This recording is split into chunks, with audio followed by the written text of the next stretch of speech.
In this episode, I'm delighted to bring you part 2 of a conversation with Melissa Dalske, Chief Experience Officer at Nonprofits Insurance Alliance.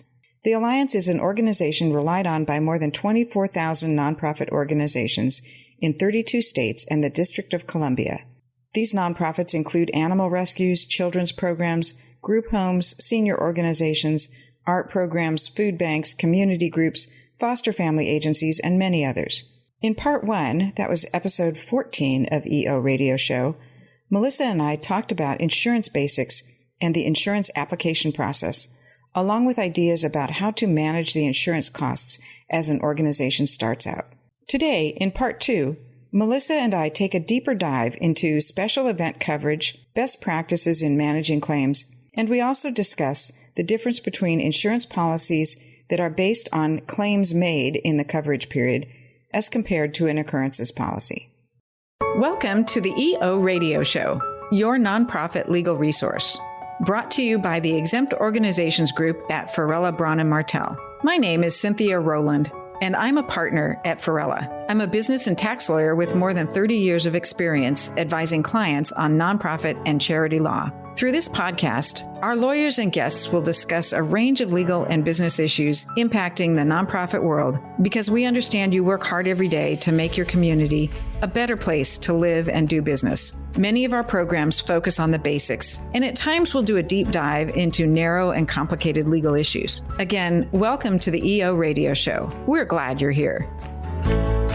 So before we get into claims and that loss history, staying on the application, special events coverage.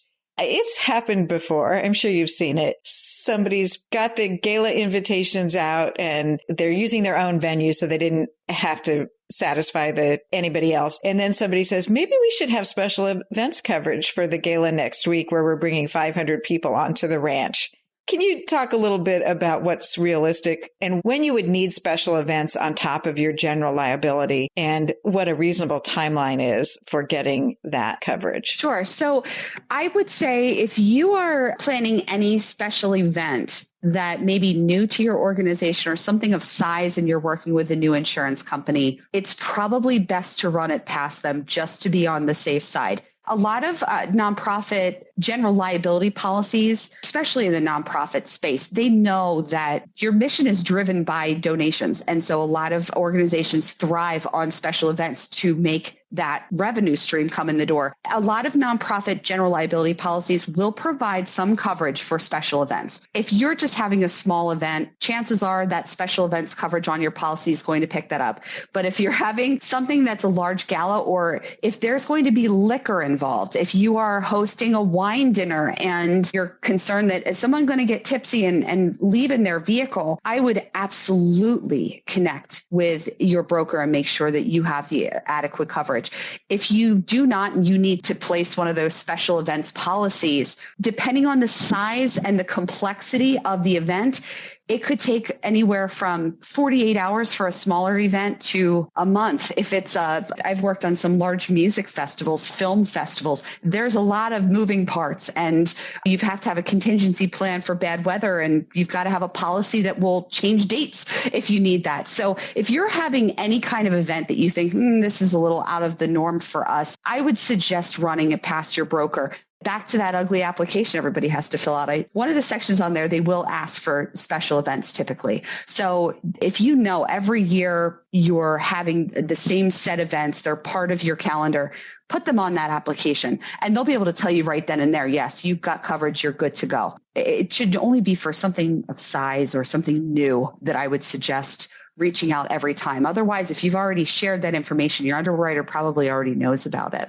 Well, and I've also seen this come up sometimes when the nonprofit tries to contract with the company to erect the huge tent within which everybody was going to eat their dinner. Yes. And the live auction was going to happen. And the tent firm said, but you have to cover all the risks. We're going to install it, but you cover everything. Some of those kind of things, you're absolutely going to have to talk to your broker because what's covered under your policy for your own mistakes may not cover the tent installer? I mean, there's we don't have to go down that rabbit hole because we could be talking for hours. We'll have to do the next podcast on that one. Yes, we see that a lot. It's hard because I don't want to say that organizations sometimes will prey on nonprofits, but some organizations, their canned contract language is designed to cover themselves and has no regard for protecting their partner in the venture. And that's always a really troublesome thing, especially when it's already signed. How do we fix that? What can we insure for? And what do we need to go back and push for, change in contract language? But yes, that sometimes will happen too. Absolutely.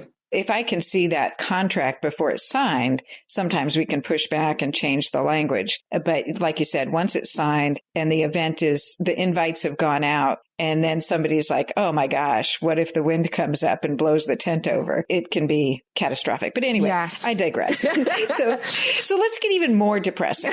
Claims, shall we? Yeah. Let's talk about claims. A claim history. So I know in my own auto policy and my personal household policy, if it's a small thing that might be covered, even if it's over the retention or my deductible, I may not claim it because I just don't want it on the history. When I counsel my clients, though, I tend to go the opposite direction. If you think there's a claim or it's starting to sound like a claim, tell your broker before you go anywhere. How do you explain that to nonprofits who come at it from the personal basis? Like, no, maybe this will be nothing and I don't want to increase my premiums. I think we're all guilty of that. I know I'm definitely guilty of that in my own life. I know I've backed into maybe a poll and didn't report it to my auto insurance company because I didn't want to pay for it or acknowledge that I've done it. The way we typically communicate to our nonprofit members is that it's better to report it as a potential incident from the start than to wait until it snowballs into something else. I know that's a scary premise, and we're very unique. Our insurance approach is definitely different, definitely unique. And when I first came on board with Nonprofits Insurance Alliance, as a broker for so many years, I thought to myself, yeah, sure, you guys are different. You're going to handle my claim just like everybody else.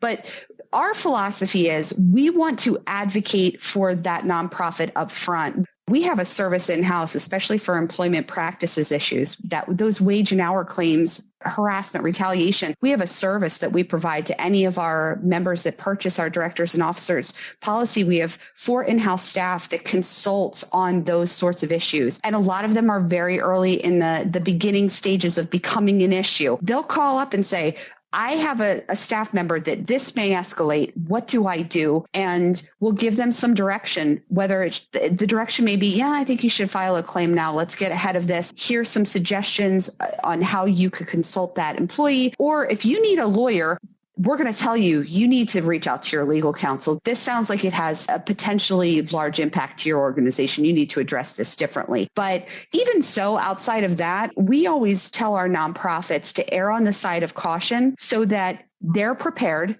if and when a suit is filed, and we're prepared to defend them. We've found over time that the earlier we're aware of a situation and we're able to set up that defense counsel for our nonprofit clients, we have better success in reducing the cost of that claim. Are there exceptions to the rule? Absolutely. But I feel strongly that because we have that stance, we can reduce the amount of cost to the nonprofit. It is a scary thing. I know some carriers out there will ding you just for those reported losses that never came to be. It's because it's a fear factor. It may be something, okay, well, we think we might have an abuse allegation and we want to report it in case it becomes something. But then, a year later, you're telling us you want to charge us more premium because we called in with an issue. That to me is really unfair of the industry. And unfortunately, it's just been a long time practice. You're charging your nonprofits for doing the right thing, and that's just not fair. So I'm of the camp that you report it early, even if it's something small, even if you think you can control it in-house without taking it to that next level. It doesn't hurt to at least reach out to your broker or report it to the company. For our customers, we have a lot of customers that have been with us 20 years, and they know this drill. They know that if there's a problem, let us know right away because we're looking to help them. And triage it and manage it for them. We're not looking to do a disservice to them and say, no, well, you called too many times. We don't feel comfortable insuring you anymore. I don't like that practice. Unfortunately, it's out there. Yeah. And that reminds me of the other end of that spectrum, the nonprofit that doesn't report the claim. Mm-hmm. Let's just say it's a staff member that finds out about something and they're like, I can fix this myself. Yes. I can talk to the person. I can de-escalate. I don't want to tell my boss. I don't want the board to find out about this. This might be horrible, but I can fix it. And so nothing is reported. And then months later, the lawsuit actually gets filed or, it just explodes. And the insurance company could come back and say, you didn't report this in time. And maybe this is a good point to talk about the difference between a claims made and an occurrences policy and the distinction there if you have a short version of that. Sure. To speak to your claims, your late reporting claims issue. Yes, that is detrimental to the insurance company when they are ready to prepare for it. And a lot of times things can be settled outside of court. If you are not sharing that information with your insurance company and trying to manage all of that on your own and ignoring notifications from the claimant's counsel, that has a huge detriment to the organization, huge detriment to the insurance company. And part of that, an insurance policy for all intents and purposes is a contract. And if you read that contract, it states that as the policyholder, as the nonprofit that purchases this policy, it's the nonprofit's duty to report any incidents to the carrier in a timely manner. If it's reported late and it's found during the investigation process later on that information was withheld or hidden or delayed on purpose, that would be grounds for an insurance company to say, you know what, we went into this contract to protect you in good faith, and you're not upholding your end of this contract. We would no longer like to insure you. And that is a very realistic practice. And it happens, unfortunately. And that is why we really do stress the importance of reporting it as soon as you're able to. This kind of goes back to those, risk management practices that organizations can have. Every board should really think about, regardless of the type of organization, should really look into some sort of anonymous reporting incident hotline or process that can be shared with the nonprofit, because sometimes the issue, it may be your ED is the one that may be involved in this incident, and that's why it's not being reported, or someone on the board. But if you have those checks and balances and you give a safe place for an employee to report an incident without fear of retaliation, the rest of the organization can be alerted to an issue and it doesn't get swept under the rug or try to get swept under the rug before it explodes into something much, much bigger. So that to me is one way to just give people an open channel to report these things without fear of that or having it being reported late. So are most nonprofit policies, are they claims made or occurrences? And I stumble over this because sometimes I get confused, and I've looked at many of them over the past 3 decades. But talk a little bit about the distinction between what's covered under a policy. Sure. I don't know that I could say broadly, most are under an occurrence, most are under claims made. And I am going to try my best to explain this without going into my insurance language that no one will understand but me.